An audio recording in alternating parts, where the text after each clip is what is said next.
एक सम्मेलन को संबोधित करते हुए एम.के. स्टालिन, जो कि चीफ मिनिस्टर है तमिलनाडु के, उनके बेटे उदयनिधि स्टालिन ने सनातन पर अपनी छोटी सोच को दर्शाया, जो कि उनके अंदर भरे नफरत को दिखाता है। सुनिए मंच से क्या बोला उदयनिधि स्टालिन ने। सबसे पहले मैं इस सम्मेलन की आयोजन समिति का अभिनंदन और आभार व्यक्त करना चाहता हूँ। अच्छी बात है, जिन्होंने मुझे सनातन धर्म के अंत पर संबोधित करने का अवसर दिया। इस सम्मेलन का टॉपिक बहुत अच्छा है। आपने इसे सनातन विरोधी सम्मेलन न कह के और सनातन धर्म का अंत सम्मेलन नाम रखा है।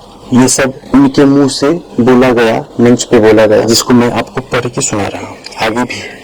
इसके लिए मैं आप सभी की सराहना करना चाहता हूँ। कुछ चीजों को खत्म करना ही होगा, जैसे मच्छर, डेंगू, मलेरिया, कोरोना, इन्हें खत्म ही करना होगा। इसका विरोध नहीं किया जा सकता। सनातन धर्म भी ऐसा ही है। उन्होंने आगे बोला, सम्मेलन का नाम उचित रखा गया है और मैं इसकी सराहना करता हूँ। सनातन क्या है? सनातन नाम संस्कृति से आया, समानता और सामाजिक न्याय के खिलाफ है। उदयनिधि स्टालिन अपने पिता एम.के. स्टालिन के पार्टी में मंत्री भी है और ये वहाँ के वर्तमान जो अभी चीफ मिनिस्टर है एम.के. स्टालिन, उनके पुत्र तो है ही।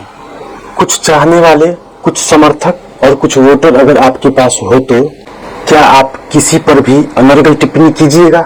एक तो आप तमिलनाडु के चीफ मिनिस्टर के बेटे हैं और आप बिल्कुल तमिल भाषी हैं और ये सारी चीजें आपने तमिल में बोली है, लेकिन तमिल भाषी और तमिल में बोलने के बावजूद भी आपने अपने मन का कुछ नहीं बोला। सारी चीजें आपने वो देखकर ही बोला। मतलब साफ है कि इस मंच के हिसाब का आपको किताब पकड़ाया गया और मंच भी कैसा है या क्यों तैयार हुआ है, ये आपको मंच के नाम को सुनकर या जानकर ही पता चल जाएगा या चल गया होगा। जिस मंच पर एम.के. स्टालिन के बेटे उदयनिधि स्टालिन हाथ में लेटर पकड़कर माइक में तमिल भाषा में सनातन धर्मियों के प्रति आग उगल रहे थे, वही सनातन जिसने नाम, भाषा और सिस्टम दिया, रिश्ते दिए और रिश्तेदारियों की समझ, हर तरह का ज्ञान, संपन्नता, और लिया कुछ नहीं। तो उस सम्मेलन का नाम था सनातन धर्म का अंत सम्मेलन। मतलब खुले मंच से जहर ही नहीं उगला जा रहा, बल्कि पूरा का पूरा मंच ही जहर की बुनियाद पे बना हुआ। ऐसा नीच और छोटी सोच के लोग जो किसी धर्म को, जिस धर्म में हर एक चीज दिया, उस धर्म को गलत, घटिया और कीड़े मकोड़ों से तुलना कर रहे हैं। मच्छर से, डेंगू, मलेरिया और कोरोना जैसे और बुखार से इसकी तुलना की जा रही है सनातन धर्म की। और राजनीति एक प्लेटफॉर्म है, जिस प्लेटफॉर्म के कारण ही इनके प्लेट में फार्म वाला मुर्गा या दूसरे और भी कई तरह के अच्छे अच्छे जानवर और अपने अपने स्वाद अनुसार मनमाना व्यवहार, इन सब में आजादी, और इसी सब के लिए ये सनातन विरोधी है और विरोधी विचारधाराओं से मिल के रहते हैं। लेकिन इनके अपने अंदर की कोई इच्छा नहीं है। नहीं तो अगर जिस भाषी वो है, मतलब कि तमिल भाषी वो है, तो तमिल में अगर कुछ बोलना है, अपने दिल की बात है, करवाहट है, तो वो बोल सकते थे खुद। लेकिन उन्होंने लेटर पढ़ा, मतलब मंच के पीछे जो विचारधारा काम कर रही है उसको स्पष्ट रूप से दर्शाती है। हमारे कानून में भी एक सख्त निर्देश है कि भले ही कई सारे गुनहगार छूट जाए, मगर किसी बेगुनाह को सजा नहीं होनी चाहिए। माना किसी ने आपके दिल को चोट पहुंचाई है, पर क्या सारा हिसाब किताब आप अपने पिताजी से वसूलेंगे? क्योंकि सनातन ही हर धर्म की जननी है। जो आप अभी समझ रहे हैं, उसको समझने का ये स्थिति आपको अभी मिला, ये सनातन है। और हम सनातन धर्मी हैं, उसे मानने वाले, सपोर्ट करने वाले। सत्य को सत्य मानना, यही तो सनातन है। आपके पिताजी की गलती यही है कि आप पाल पोस कर बड़ा किया, मतलब हर कार्य में अपना जो भूमिका है उन्होंने निभाया। तो सनातन ने हर कार्य में आपको भूमिका निभाई और आपकी इच्छाएं, अलग अलग इच्छाएं और तीव्रता आपको अलग राह चुनने को मजबूर करती है। इच्छा पे कंट्रोल करना सनातन में सिखाया गया है। विविधता को खुद में समाने और अपनाने का गुण केवल सनातन के मानने वाले लोगों में ही है। यह बात तो 100% सत्य है। लोगों के बीच ये नफरतें, राग या नफरत फैलाने का काम जो किया जा रहा है, विविधता को खुद में समाने और इसे स्वीकार करने का गुण केवल सनातन में ही है। बाकी तो लड़ने का अलग अलग बहाना बनाए बैठे हैं, भाषाई, क्षेत्रीय और न जाने जातीय क्या क्या लेकिन सबको मिला के एक कर देने का अगर किसी में साहस है तो वो धर्म है, ये कोई मूर्ख भी समझेगा। और धर्म क्या, देश में तोड़ने वाले, समाज में तोड़ने वाले, घर में घर फोड़ने वाले, आजू बाजू के लोग, बहुत सारे लोग ऐसे आपको इस विचारधारा के मिल जाएंगे जो केवल तोड़ने की ही, अगले में कमी शिकायत भड़काना, क्योंकि इसी से उनका पेट पचता है। अगर वो अपने घर का भी खाना खाते हैं तो यहाँ तो पेट चलने की बात है, मतलब और ज्यादा अर्जेंट है, वो जीवन की बात है।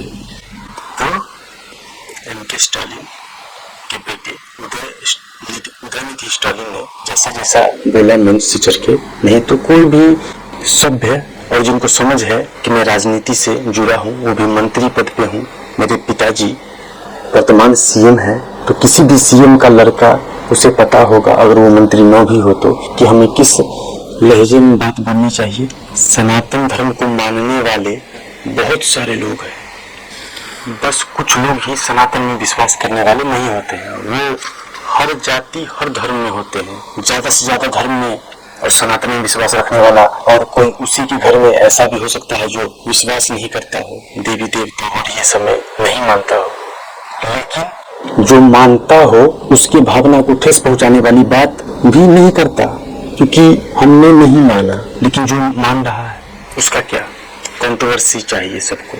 ये तो कराया गया है लेटर दे करके, और ये जबरदस्ती या जैसा भी हो बुलवाया गया है। अभी इलेक्शन आने वाला है, लेकिन सनातन को इन सब के बीचों में मत घसीटिए, और किसी पार्टी की मोहताज नहीं है ये धर्म को मानने वाले लोग सक्षम है।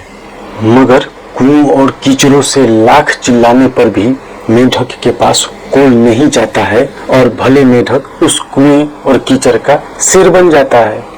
सनातन को मानने और उसमें विश्वास रखने वाला सभी निष्काम कर्मयोग का ज्ञान जानते हैं।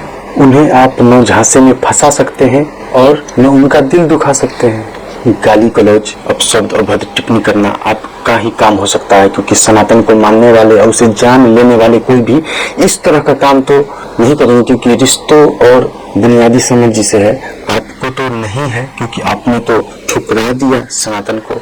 सनातन के सामने अभी आपकी जंग हुई है, अभी आपको पता नहीं है कि दौड़ कहाँ है। जहाँ आप दौड़ रहे हैं वहाँ कोई और कहाँ है। गाली देकर कैसे बोले, कैसे बात कर सकते हैं। रिश्तों की समझ को तो आपने नहीं माना, क्योंकि आपने सनातन को नहीं माना, पर हमने तो सनातन को ही सब कुछ माना। सनातन ने हमें ज्ञान, बुद्धि और हर परिस्थिति में अपने मस्तिष्क का उच्चतम क्षमता का इस्तेमाल करना, बेहतर को चुनना, स्वीकार करना सिखाया और सिखाता है, जो हमें हर मंजिल को पाने की शक्ति देता है। ये शक्ति हम किसी से मांगते नहीं, ये हमें खुद मिलता है। आपकी ऐसी बातें हमें थोड़ी तकलीफ जरूर देती है, और साथ साथ हमें पावर और यूनिटी भी देती है, क्योंकि यहाँ पावर यानी कि शक्ति पंच तत्वों से आती है। आप भले ही पावर जनरेटर से भी ले ले, मगर आपको पता नहीं है कि दोनों पावर अलग अलग है। राजनीति हो या कोई भी मंच, इस तरह की अनर्गल बातें और किसी की धार्मिक और आस्था के साथ खिलवाड़ न हो। नफरत फैलाने वाले हर जगह नफरत ही फैलाते हैं, क्योंकि वो नफरत का पाठ ही जानते हैं।